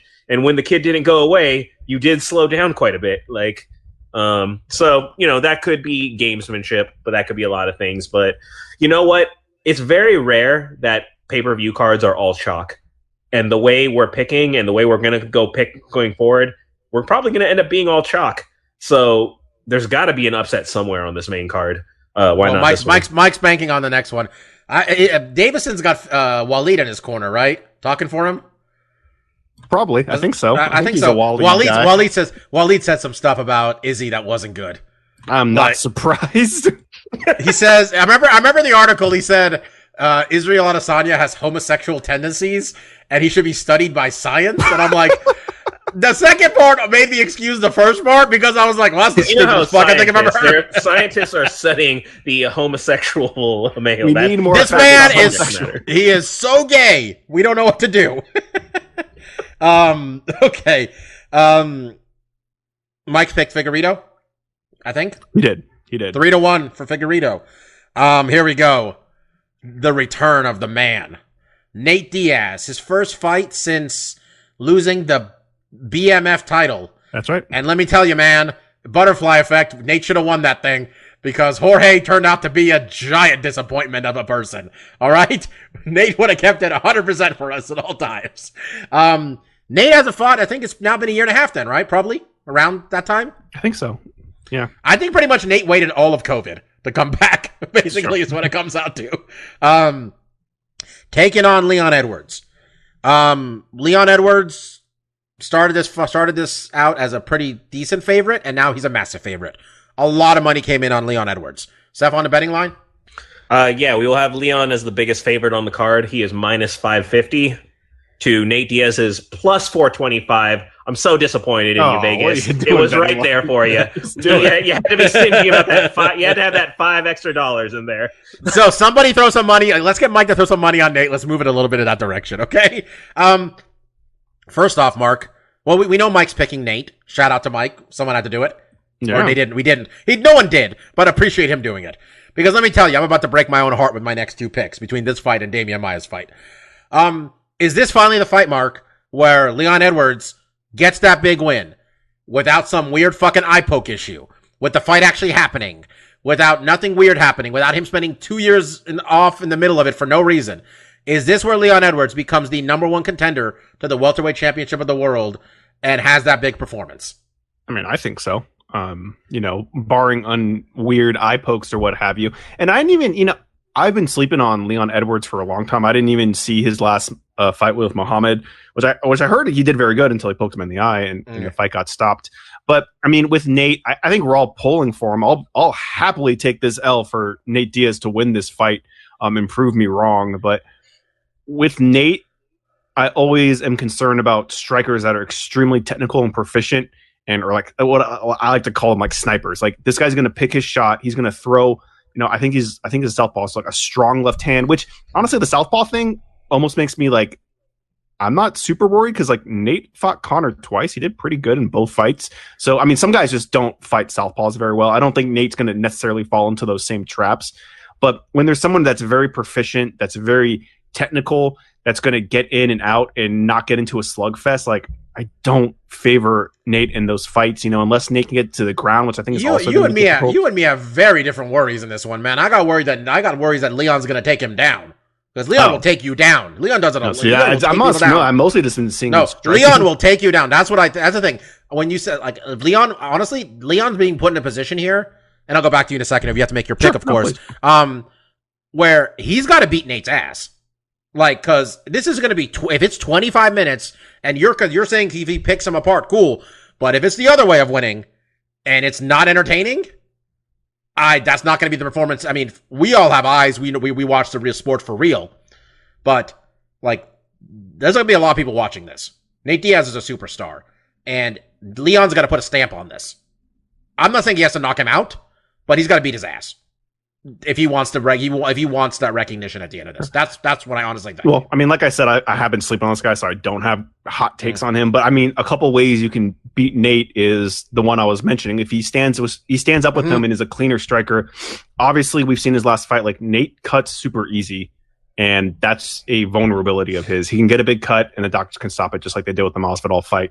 Another way he loses a lot of fights is kind of like what you said. If Leon can get him down, and if he can be on top and not get caught and be smart and do like kind of a standing guard and punch to the body, try to, I mean, if he can get Nate to play more of the, I'm in side mount, I'm going to work to get you back to guard, and then you pass again, I'm going to work to get back to guard, I'm going to do some of the, because a lot of times Nate's own downfall is that he's very active on the bottom. So the guy on top can kind of just like be on top and just defend and maybe advance position a little bit, but Nate's going to be throwing up enough stuff, the referee's not going to stop it, and he can get a win that way, and if it is an unoppressive win, like you're maybe fearing Bobby, and it's like Leon's not like he got a good solid win here, but he's not like, it doesn't really seem like tighter contender, then that might be an issue for him. I think it'll, regardless if he wins, how he wins, I think it'll be enough for him to get a shot with Usman, because Usman's just looking at fighting more rematches of guys he's already beat. So I think Leon being a fresh matchup would be interesting. But yeah, I'm definitely pulling for Nate. When Nate can really get his hands going and can get people on their back foot and he can just barrage them and throw the little pitter-patter punches, then he mixes in with a hard strike, like that's when he's on top of his game, him and Nick. But those types of moments don't always materialize, and sometimes he struggles to really let his hands go. That's what I think will happen here. I think Leon's going to be sharp on the feet, and potentially take him down too, which I wasn't really thinking was something he was particularly proficient at. So I think it seems like he has a lot of the ingredients to be a very difficult matchup for Nate. So I'm more convinced now that he'll probably drop this one, but I want to be wrong. Hope I'm wrong. Yeah, Leon Edwards is going to take Nate Diaz down. That's my prediction. I think Leon Edwards is going to take Nate down because Leon Edwards is very much a tactical fighter, as you mentioned, and the place he thinks he has the best advantage is taking Nate down, despite Nate's jiu-jitsu game. I've seen a lot of Leon Edwards fights. A lot of them are boring. I think Leon Edwards is a great fighter. I'm sure I mentioned him more than most people on this podcast, but there has been like he likes to take people down, and he likes to do it often. And if he stands with Nate Diaz, he's playing with more fire than if he thinks at least, I think, than if he goes to the ground with him. I think the line is a bit warped, honestly. I don't think Nate is a plus 425 against anybody. Honestly, I know he's 35 years old. He's as old as us. He hasn't fought in a while, but unless Roy McDonald's going to go get in a time machine back to 2010 and suplex Nate around for 15 minutes, Nate, I mean, that's a big fucking line. The type of fight you're envisioning, I think, Mark, is maybe like the Bendo fight, where Bendo just beat Nate's ass up and down pretty much for 25 minutes. I'm thinking Jorge, okay. I think Nate does cut easily, but the thing that he cut in that last fight is because he fought like 7 weeks after opening up a bad cut against Anthony Pettis. He's had a long time to heal. He's looked like he's beefed up, honestly. Like, Nate isn't just taking this fight at 170, it looks like, to just go back down. Like, he looks big. Which, I don't know, good or bad. He's absolutely getting a title shot if he wins this, by the way. There's no scenario where he's not fighting. If he wants the belt, if they pay him enough money to fight Kamaru Usman, he would take that fight. I mean, I believe that because I have no idea why Covington's about to get a title fight again. I don't know what he did to re-earn a title shot. At least he got a win. Jorge didn't beat anybody. He got a title shot. He lost to the same guy. Based on I just to say, to Kamaru's title reign opponents, they're not really booking them from a sporting endeavor. Nah, not at all. I'm gonna take Leon Edwards. I don't think it's gonna be entertaining. I think it's going to be boring. I hope I'm wrong, because I would like this man to get a title shot. He has won like 9 straight. That might be an exaggeration, but he's won a lot of fights. This would be 9. A lot of those are decisions. He's not tapping out Nate Diaz. He's got 1 knockout in there. I think it's Peter Sabata, if I'm not mistaken. He's got 2 UFC knockouts. The other one is against Seth Baczynski. He's got to beat his ass, man. He's got to beat up Nate Diaz. It's got to be a 25-minute thrashing if he wants to put a stamp on this and then scream that he deserves a title shot against Kamaru Usman, who is, if I'm not mistaken, the last man to beat him 6 fucking years ago. That's what he needs to do. He needs to find a way to do it, because if him getting a ho-hum decision isn't going to do it. The UFC doesn't have the best relationship with him anyway. I just want to say, actually, you know what, Steph, you go first, then I'll come back, because I have a comment on this Nate's placement, but go ahead. Who do you got for this one? Yeah, I think it's interesting what you both said in your analysis, because I'm going to kind of, I'm going to kind of build off of both of you. You say the line is warped. I say it can't get high enough. I say your AMC and GME that went to the moon, I say cash that out, and here's your new surefire stock. It's not going to get you a great return, but it will get you a guaranteed return. Put it all on Leon Edwards. And this is coming from someone, I think I've been the harshest on him during this win streak. I constantly called him fool's gold. I said I didn't really believe it. I said he's kind of a B or B minus across the board. But once he goes higher up in competition, it'll get exposed. And then it never got exposed. The dude just kept right on winning. What is the best case scenario of him? It's kind of like a Michael Bisping, is that B minus eventually evolves into a B plus or an A minus across the board, right? Mark is worried about his striking. Bobby worried about his grappling. This is why it's guaranteed to me. It's both.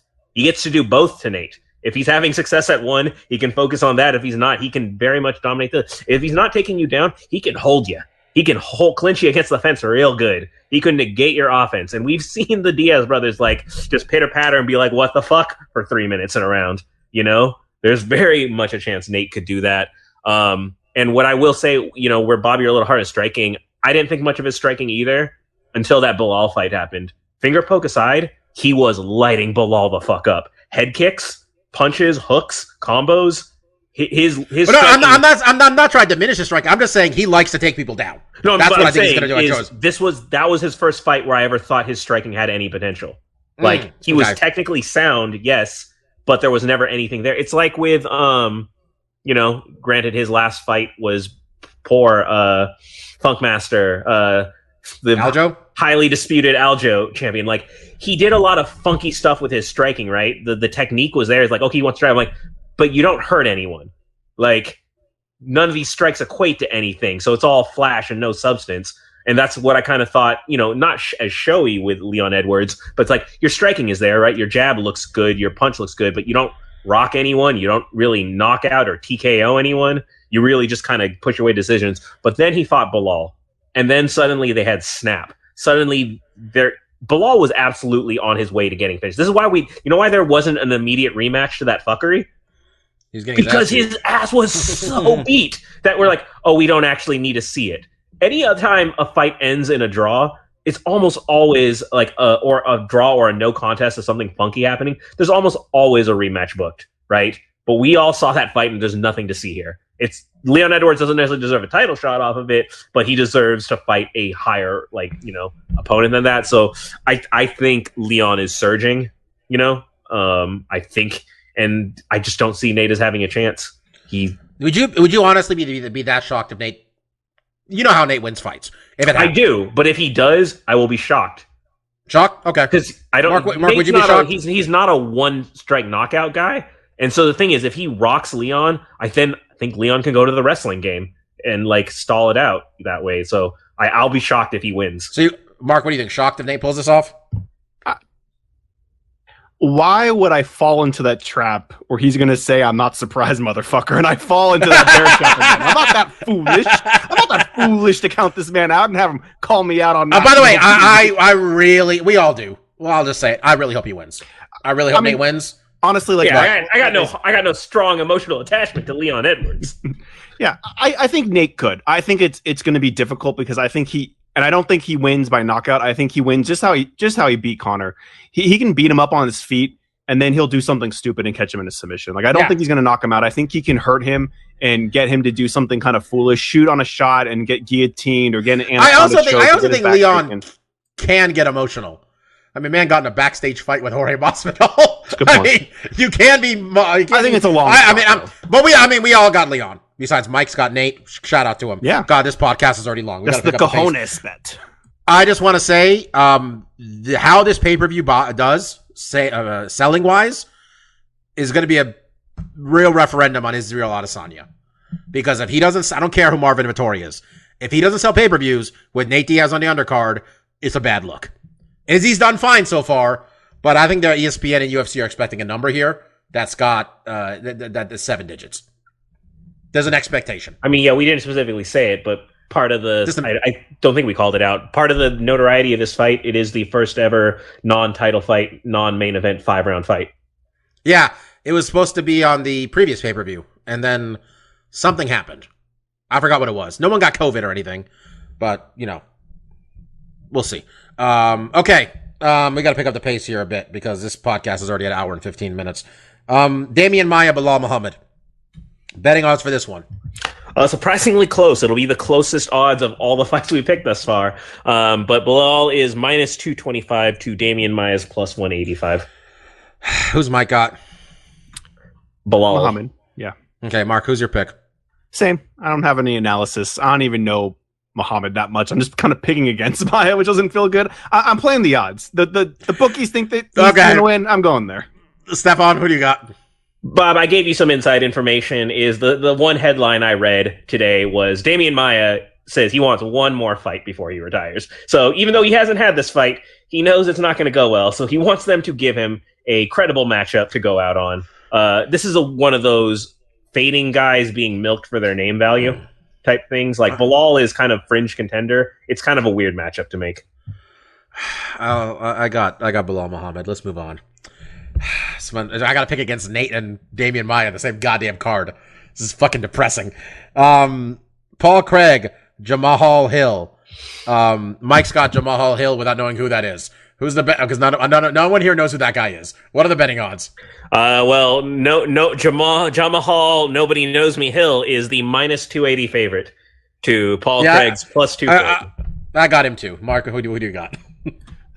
So I'm in a scenario where like, I'm regretting putting this on the fucking list at all, man. Like, I regret it. I really like Paul Craig. I there's just something about the way he fights I just dig. Like he's got a great triangle. He'll stand with guys. There's just something about how he fights I like a lot. And Bobby, you're right. I don't know who this Hill guy is, but I'm looking at his resume here.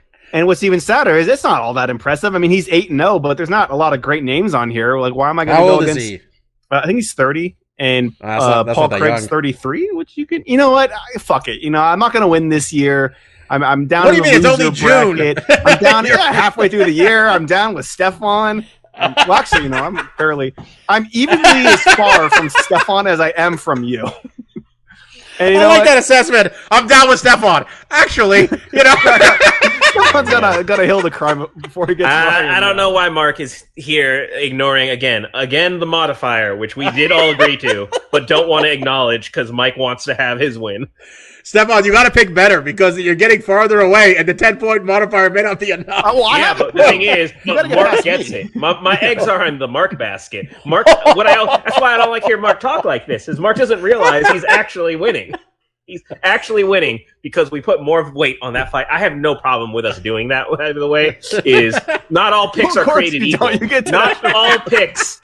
But it's true. It's not all picks are created. It's why we call it the cojones pick. Yeah. That said, no, I don't like Paul Craig. I know you all like him, and this is this conversation we have every time.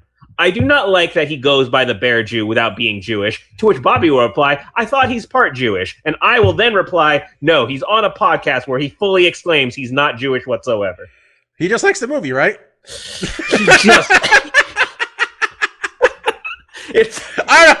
This time I remembered we were gonna have this argument, but I'm like, I think he just likes the movie. I just find that weird. I'm not getting PC and saying he's anything about it besides it's weird and it's an odd choice. You know, I'm not the Afghan assassin, Bobby. Like, it's just I'm not. You know.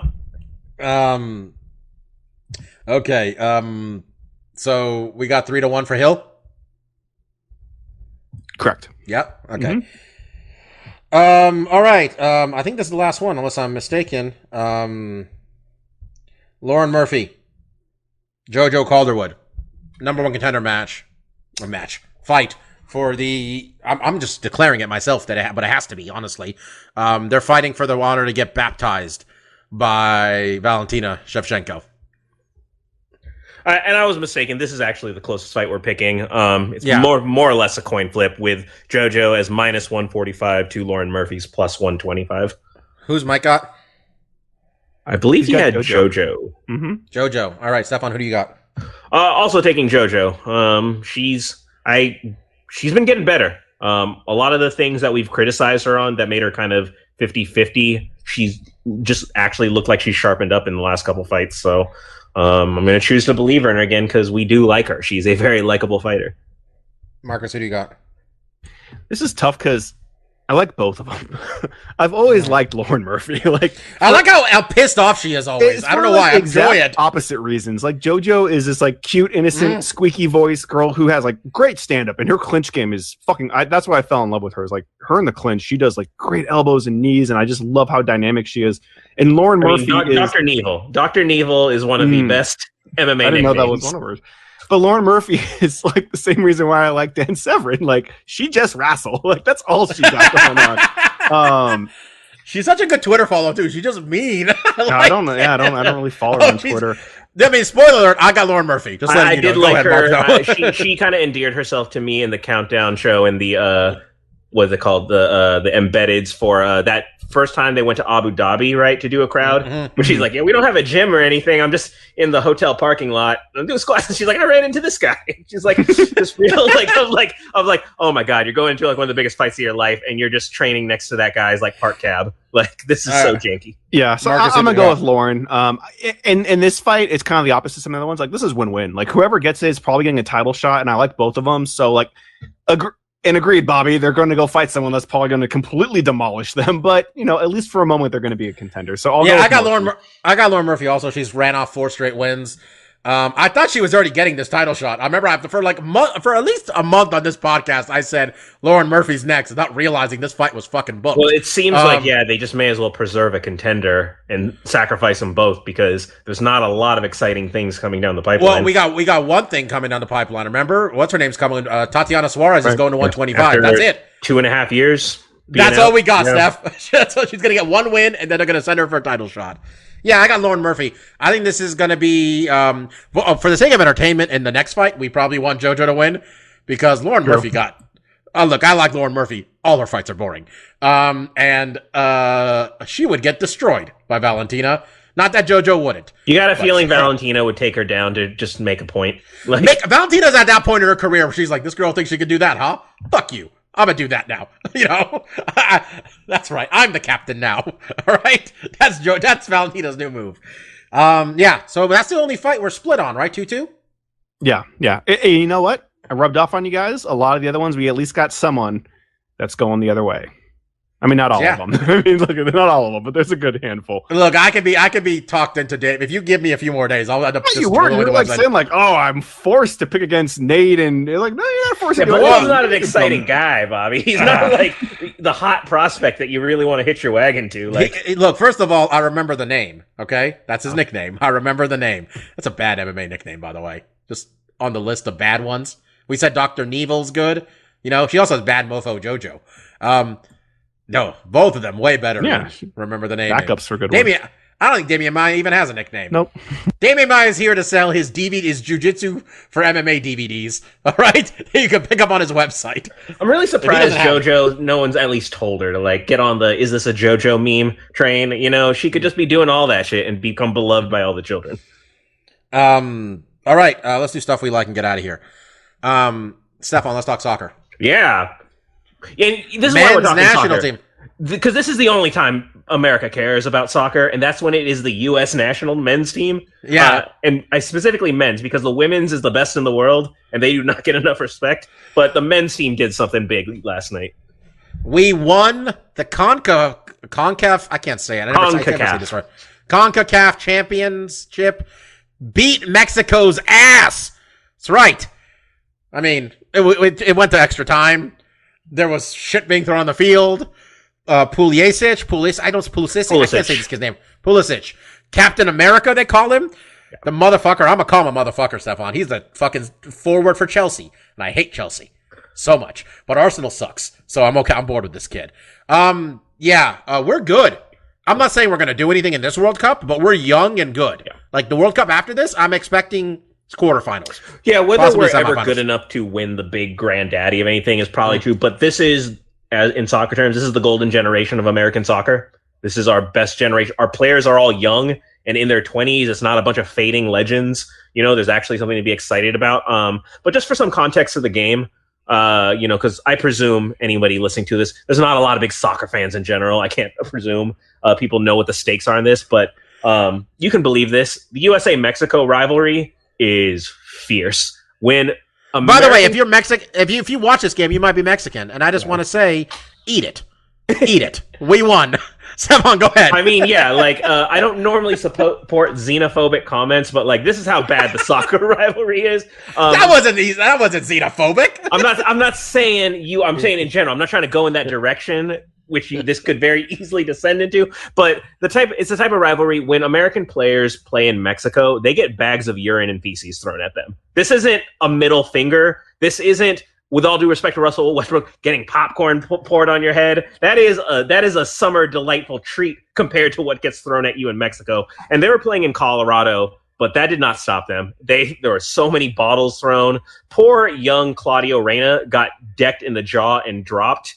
by garbage and debris that was being thrown onto the field. Wait, is that the American or the Mexican? Because two Claudio people Reyna is the son. Oh no, Claudio is the dad who was one of the American star players, but his young son, who Giovanni Reyna, who's like he's like 17-year-old, one of the future soccer prodigies, kind of being a legacy kid. But yeah, he got decked. They are Italian of descent, I believe.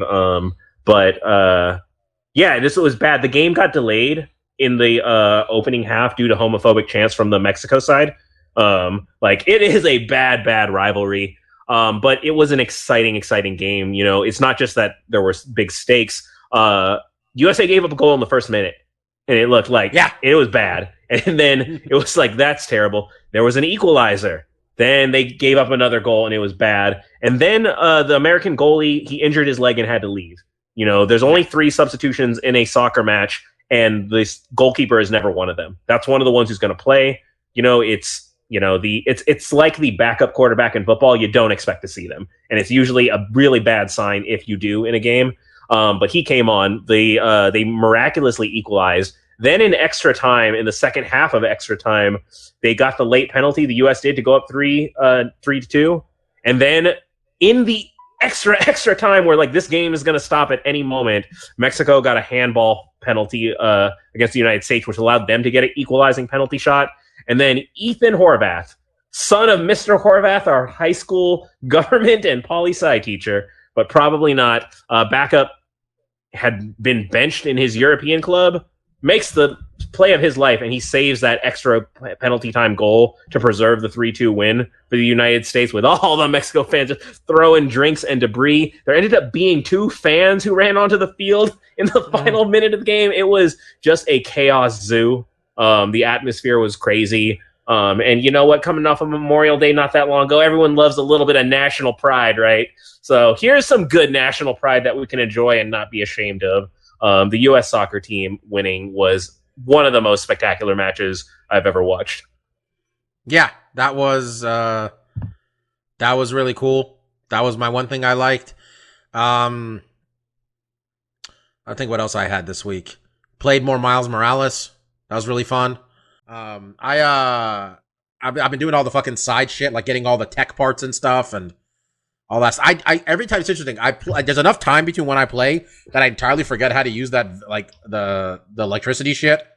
So I gotta figure those fucking controls out every time. I'm like, what do I do again? Oh yeah, here we go. I do love doing all the collectathon missions in these Spider-Man games. I like getting all the little memory artifact things and all the costumes. I don't know if you've gotten these yet, Bob. There's only one thing that I didn't do to completion in this game, and that was the bullshit find the sound side quests. I don't know if you've done those yet. I don't think I've gotten there yet. No. You have to figure out what's making the sound on your voice recorder. That just sucks.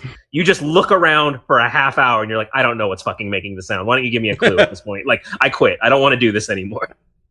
Yeah, I gotta play that new PS5 game that was free on PS Plus. I gotta give that a shot. I was asking Mark about it. I forgot now what it's called.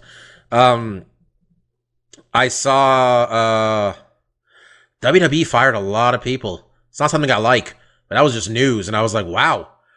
I think they're selling. I'm one of those people who thinks they might sell, personally. I know it sounds weird to imagine, but this seems like the moves of people trying to sell. But anyway, that was really soccer is what I like. They canceled Jupiter's Legacy. I watched Invincible, but the guys already talked about that like 2 weeks ago. You guys watched all that shit already, right? You guys went through the But how did you feel at the end of that first episode? Oh, I really like it. And for me, Homeboy being voiced by J.K. Simmons is a bit of a mindfuck because when I'm watching an animated cartoon, I got a certain expectation of who J.K. Simmons is, and it is not a hero. He's not asking for a picture or anything. He is not. Yeah, he's like. I'm also like. Is he the voice in the game too? Is he the voice in the Spider-Man game too? He is, right? Oh yeah. Yeah, he's also in that too, man. I've had too much J.K. Simmons playing J. Jonah Jameson in my life. It's been that way since I was 16. He's been J. Jonah Jameson. It's too much. I can't expect him to be somebody else. That's why it was really good that they did put him in these new Peter Parker ones again, because I just can't. I can't handle anyone else being J. Jonah. Like he is J. Jonah to me. He's fucking Commissioner Gordon in DC shit, and I'm like, J. Jonah Jameson is not a cop. Get his ass out of there. I mean, if we ever get a J. Jonathan prequel where he's in journalism school, I want them to de-age J.K. Simmons. I don't want them to go find a young actor. That's how committed I am to him being the J. Jonah in my life. Yeah, that's really it. I don't got anything else going on. Marcus, what do you got? Yeah, I got a little bit of everything, couple weeks off. So I know Steph saw it too, but put the masks on, went over to the movie theater because that's the only place you could see Quiet Place 2. I enjoyed it. I'm not going to get super deep into it because there's a lot of other things, but I really enjoyed it as a sequel. Had a lot of fun with that one. More recently, The Conjuring 3 just came out on HBO Max, and I also enjoyed that. Me and Christine had to watch the first two, and I think they're fun horror flicks, Personally, I don't get into the supernatural stuff, so I don't find them scary, but they're interesting, if nothing else. That's and with also, Patrick Wilson, right? Patrick Wilson's the guy from Watchmen. And Vera Farmiga. They're like he does all these, right? They're recurring okay. characters. There are a couple who are recurring characters in these comics. Yeah. I saw an article about how good he does in these. Yeah, okay. I mean, what I did find funny is the whole premise of the movie is that this kid murders somebody, and he says he's possessed by the devil or whatever. He was possessed by a demon. And when you hear about the stories, yeah, I can actually just see him in this scenario just going off and killing this person. And this is and even some of the other ones, yeah, I could see how this scenario would play out differently, and she might just murder that person because she's a spiteful lover or something if things didn't go out the way they say. So I thought that was funny. It was as someone that doesn't really believe in the supernatural, I could easily see how these were not supernatural cases, but whatever. This other movie came out a while ago, but I just saw it on HBO Max, and I always wanted to see it. Dr. Sleep, which is a weird sequel to The Shining. And honestly, for most of it, I was like, did this even need to be a sequel to The Shining? And then the end, they're like, oh, yeah, it's pretty much had to be because we're going back to Hotel, baby, for whatever goddamn reason, which didn't make a lot of sense, but it was really fun. I did enjoy that movie. And then I did see, I don't know if you guys caught it, Bo Burnham's special on Netflix, Inside. I'm guessing not. I saw that it existed. I didn't watch it. Yeah, I don't know if you guys were familiar with his stand-up. He's kind of one of those musician comedians, and the premise of his whole special is that he did it all during quarantine. He did it all by himself, so he shot it, edited, and obviously wrote it and performed it himself. And it's really interesting. I do think as a musician, he kind of has his range isn't so vast that he's probably doing 10 songs, and after a couple of them they start sounding a little samey. They're still funny and clever. I honestly like the bits where he was just ragging. I mean, he had my favorite bits where he had one bit where he was kind of making fun of YouTubers and their reactions, because he did a video and he's like, oh, I'm gonna react to it. And then it keeps playing on as he's reacting to it. And he's like, well, now I'm reacting to my reaction. I thought that bit was funny. And then he does a bit where he's a Twitch streamer and he's playing a video game where he's playing himself. And I thought that bit was really good. The songs themselves were really, there's some that are really good. I mean, for me, it was just after, I think it's that was a 2-hour special. It was they're starting to feel a little samey, but they're still really clever. And the amount of to do all that stuff yourself is an enormous feat in and of itself.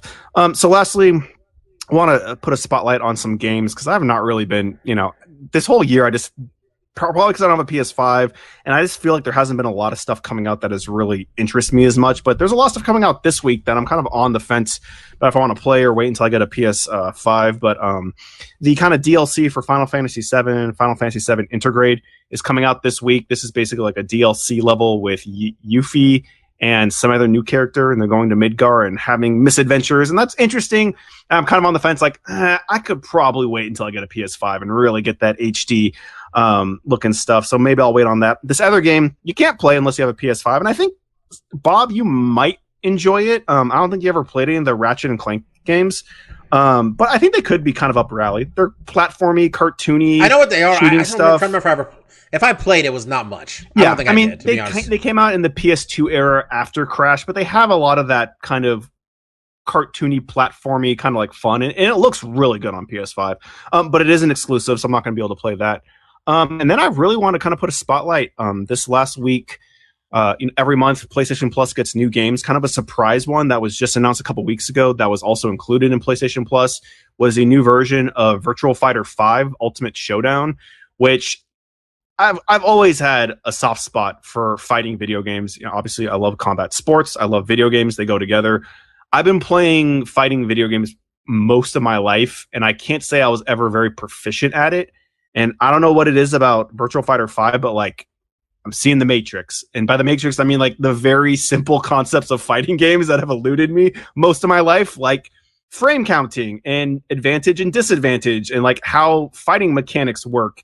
And like it's clicking to a point where I'm playing online and one, I'm not getting smoked, which is I think the most frustrating thing when you play online and someone just completely manhandles you. Is just like the most demeaning thing in the world. You just feel like a child and this person slapping you around. There's nothing you can do about it. And it's just like, it's actually is a child doing it too, and then he tells you can have sex with your mom. I mean, luckily, it's a real rough situation. There hasn't been anyone talking when I played Virtual Fighter 5, which probably helps. Yeah. But it's just like sometimes you play Street Fighter, and it's just like I couldn't do anything, or like there's something about like, fighting games specifically too. Right. Where it's unlike losing a first-person shooter, a sport game. There's something personal in losing a fighting game. Because I remember back, we used to play at our buddy Eddie's house and hang out there a lot. Our old pal Christian. There was one night where Christian was so pissed off at me because he couldn't beat me at Street Fighter. I was even picking random to make it really insulting. I was being a dick. We were young and in our early 20s back in the day. But yeah, there's just something that you feel it in your soul when you lose at a fighting game. Yeah. So, and for most games, I don't play online for that reason. I'll just play arcade mode a couple times, lose interest, and drop out. But, I've been dipping my toe in, and I have been loving playing Virtual Fighter 5 online. I mean, it could be that, like, I'm not getting completely manhandled, but even the matches where I lose, like, I'm understanding why I lost. It was like, okay, I try to do this when I shouldn't have, or I tried to attack them when they were still in their chain or their combo, or I could have blocked here, or I could have dodged there. Like, I'm understanding, like, okay, I know why I'm losing, and that really takes the edge off of like getting frustrated. And then, honestly, my win-loss ratio is, higher than 50%. So, and honestly, like a lot of the matches are just fun and they're close. And there is something about, I think a lot of the fighting games they're not super realistic, right? Look at Street Fighter, Mortal Kombat, you're throwing projectiles and doing all kinds of crazy shit. And Virtual Fighter is definitely more grounded, which I think there's some appeal there for me as well. But yeah, I'm really having a blast and I'm really enjoying my time there. So yeah, I mean, if you have PlayStation Plus and, you like fighting games, definitely check out Virtual Fighter 5. It's a good remake of, probably a decade old game. And then one thing I will recommend too, since it's on PlayStation Plus, I did get the $10 DLC, which gives you a bunch of customizable stuff, which I honestly thought like, whatever, I'm not going to customize my character, but now that I'm playing online, I absolutely have. And that's been fun, but it gives you the ability to play as like the low poly versions of the characters from the first Virtual Fighter. And I mean, I don't know about you guys, but like Virtual Fighter definitely holds a special place in my heart because it was such a groundbreaking game at the time with 3D graphics and just seeing the cabinet at bowling alleys and stuff. And and there's also a simplicity to it too, where Mortal Kombat and Street Fighter had a lot of buttons. So Street Fighter has 6, Mortal Kombat has 5.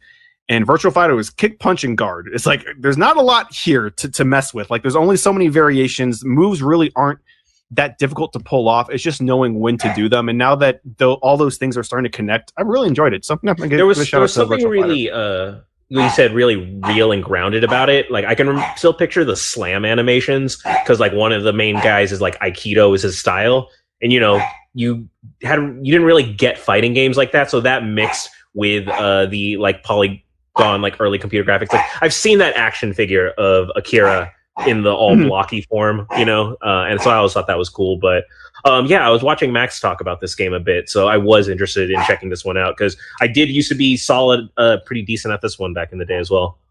Yeah, so I've been enjoying it. So that's all I got. Let's close it out. I also saw A Quiet Place 2. Loved it, highly recommend it. It's going to be in theaters for a little bit, so I'm not going to really spoil anything. As basically my quick review is unnecessary sequel, but as far as unnecessary sequels go, probably one of the best ones. It's a really well made, really well told story. And it's fun. It has a very unique experience where it kind of feels crowd participatory, where even though it's low capacity, there's kind of this feeling that you should be quiet too. And everyone kind of notices those popcorn bag crinkles that people are making in the crowds. So I do enjoy that atmosphere. And then we're growing long, so I'll just make only one other recommendation. I mentioned it to you, Bob. I ended up in a bit of a YouTube rabbit hole. And it's funny, Mark, I thought of it immediately when you were talking about the Conjuring movie, and you're like, okay, I can see what the real world version of this is, where there doesn't involve a devil. Because the initial video that sent me down this rabbit hole, so the channel is called JCS Criminal Psychology, but the name of the video was how to tell what pretend acting crazy looks like. And so the channel, it goes into real world cases and interrogations and things that I immediately recognize. But rather than focusing on the details of the case or the crime itself, it goes into the psychology aspect. That's like 90% what you see is the interrogation footage and the cameras where you see what their like movements and machinations are. And so this video chronicles Nicholas Cruz, who was the Parkland High School shooter where he murdered 17 people. In the aftermath of his arrest, you saw, and this is what it breaks down, is he was attempting to do the insanity defense of where if I'm hearing voices, if the demon told me to do it, and it then kind of you have the benefit of hindsight and the narrator to inform you that the investigators know under everything that he's doing, but they're not going to tell them that he knows, so they're just going to get him to incriminate himself further. And then they do a case where they show what that actually had a criminal insanity conviction, what looks like, and what are the differences. And this guy, he had no sense of self-preservation. He admits to everything. He talks to you. He just has no emotional response to anything that should make him feel sad or worried. Like, he gives himself up immediately. And, you know, they kind of, that video goes into that. That's one of the great myths of the criminal system, is that the insanity defense can prevent you from getting the death penalty. It will not get you a lighter or easier sentence. They're like, going to an insane asylum is worse than being in prison. Like, having to choose the two. I mean, it's an admit that you did it. You're admitting that you did it. It's an affirmative defense. Like, you did that. You're saying I did it. It's just coming up with an excuse. You think you're avoiding. It's basically, they say the reason people pretend is they think it will be a lighter sentence than what the actual reality truth is. But it was just so fascinating breaking down like all his mannerisms of where he contradicts himself, of how the investigator got him to go away and to start admitting to some like things here. So it's just really, really fascinating. That led me to a breakdown of the Casey Anthony trial. It led me down to the breakdown of Chris Watts and his interrogation, and that shit is chilling. You know, it is chilling to see a man like talking so calmly mere hours after he murdered his 2 children, wife and unborn child. Like, he just went on a murder, like fucking like annihilation in how like the way he can talk. So it does, you know, obviously touch on what the crime was and the results, but it doesn't focus on that so much as you see the psychology of the criminal and like what their preservation tactic was during the investigation, during the trial. It's just a different way to look at it that I just found so compelling. I will spoil one part of the Chris Watts thing, which was amazing because I'd never seen the footage. He goes to take a lie detector test, and the lie detector person who's applying it, without tipping her hand that she knows this guy is a bad liar, she sets the stage to agitate him before he takes it. And she's like, you know, I just want to thank you because you're a really bad liar. Like, your readings when you lie are so obvious. They're like, if you were guilty, you'd have to be totally stupid to be here and doing this. So, you know, like, that's why I know that you're going to be fine. We're going to find the truth here because you are terrible at lying. And then it just proves true. So that stuff is just, I'm not normally one of those murder mystery podcast types, which are so popular with so many people I know. But this one channel, man, I just started like letting them play. Say the name again. It is JCS, like initials JCS Criminal Psychology. This was a YouTube rabbit hole, and like, dude has like 15 million subscribers, so apparently a lot of people already do know about it. Like I said, I know this topic is really fascinating to a lot of people, but for someone who doesn't normally fall into that genre, I got really hooked on this series. That interrogation footage is just so interesting because it's kind of not what you typically get in the public like eye. Yeah. Watts' wife was pregnant too. Yeah, it was an unborn son. I guess 3. Yeah. Made the beat and murdered it. Casey Anthony. That was just one thing is I have a different sensitivity to it. It is hard. It's like, after it, though I have binged it, I can't binge it all in succession. these cases are gut punches for me. Like, Yo, yeah. Dude, these are when I imagine. I don't so disassociate myself from these things that they're just an entertaining thing. Like when I think about like the human cost of what some of these things were, particularly that Chris Watts one, like it is hard. It makes me not want to consume anything for a minute. Yeah, but bro, it's interesting to know, we shouldn't ignore these things that happened either. This is the first week and probably a couple weeks that I didn't say watch Dark Side of the Ring because just like not murder, but it was an entire episode about a guy named Grizzly Smith who was Jake the Snake Roberts' father, who was a wrestler and a rapist of children and would like 9-year-olds. So 10 minutes in, this is what was going on in that episode, and Mike was watching it, and Mike texted me. He's like, "Holy fuck, man! What?" And I'm like, "Yeah, no, I feel you, man. Sometimes like you can't consume a lot of this stuff too much. Like I had to like keep pausing. I'm like, yeah, all right, like I knew the Casey Anthony one, but I just felt so enraged because it's like, it's one of those things in hindsight. It gets further away. It's like when I realized like how much this woman didn't care. Like she just did not care about anything. And it was hard to kind of remember that. And I even saw like one of the top comments is like, "Great, now I'm angry again." Like, because that's kind of how you feel. It's like, oh shit, I'm angry all over again. Like, but I don't know why I saw this headline a couple weeks ago that said people keep throwing drinks in Casey Anthony's face at Florida bar, and I was like, well, yeah, man, yeah, of course, yeah. Like that's why I think that's part of why I ended up checking out that video. Second was like she had been in the news recently. And I was like, I hadn't heard that name in a long time. And honestly, last time I heard her name was that Childish Gambino like lyric reference in Bonfire. Like, yeah, she had escaped the hub guy. So you know what? I like it. There was a person in the comments said, "I work at Quiznos," and she got a sandwich. And he's like, "I didn't realize till I handed it to her who I was making the sandwich for." But he's like, "I really regret that. I absolutely would have spit in her sandwich." And I'm like, "Yeah, that's the attitude I want. Like, I like that. Good job, spit in her sandwich, guy." If you're a person like that and like you got away with something like that, or even if you've convinced yourself you didn't do it, but the public thinks you did it, it's time to move, like to a different country, right? Like, unless you got some sort of like probation going or something, like you need to leave. Bobby, you need to go live in. You can't quit that Florida bar scene, I mean, just go down to like, go to Mexico, live in Mazatlan or something. Go hang out by the beach there or something, man. I'm just saying. That's like O.J. Simpson moved to Florida and played golf and then still went back to jail. It's amazing. He still managed to go. This is a side note. John Hinckley, the guy who tried to kill Reagan, he's got a YouTube channel now. He's out of jail. And he's just singing folk songs that he wrote. And I was listening to one of these, and I'm like, this isn't bad. And then 2, I'm like, this is real fucking weird, man. This is it. This is what I've reached the end of YouTube.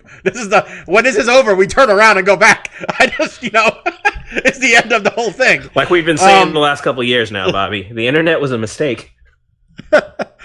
Clearly. All right, boys and girls, we'll be back next week. I think the UFC's. They gave us a week off, so chances are we're not going to have another one of those forever. And let me tell you, next week, Korean Zombie, Dan Ige, we're picking that fight. And woo, I don't know what to do already. Don't know what to do. Right now, I'm wearing my Korean Zombie shirt that our man didn't get proceeds from, apparently. Yeah. My guy Tim Means Business on there. The lesser Lima brother is on that card against Matt Brown. Maybe he'll be inspired by his brother's possible victory. I don't know. Might have just jinxed him to look to do well. There's some stuff happening on that card, man. Not a lot, but some. Anyway, we'll be back next week. Mike should be back. I won't be talking about how excited I am for Fast and Furious 9. That's 2 weeks away. That's going to be my first movie in theaters. If anybody will go with me. Anyway, thank you all for listening. The guys have such a look of disgust on their face. Thank you all for listening. I'll be back next week. As I mentioned, I was Dr. Law, Kid Presentable, DJ Mark. Shout out to our boy Lavender Gooms. See y'all next week. Peace out. See ya. Cheers.